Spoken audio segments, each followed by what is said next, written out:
Pena, y estaban todos los chicos jugando, entre ellos mi hijo mío, que en aquel tiempo tenía 4 años, y hacía voz para que escucharan los que estaban allí. Dijo: estos son todos hijos de rojo, habría que matarlos a todos. Papá parece que dijo, a raíz de lo que pasa después, si me tocan a mi hijo, le arranco la cabeza, una cosa así dijo,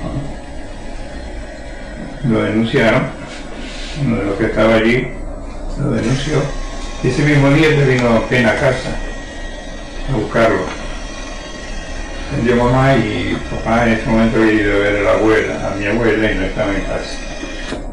Y el mensaje que le dejó a mi madre fue: dígale a su marido que se presente en traslado a ver si él le arranca la cabeza a la Guardia Civil o la Guardia Civil se la arranca a él, textualmente. Pena, en casa. Cuando vino papá, todos le decían que papá. Y digo: no, si no dice nada, porque se presentó y ya no sabe.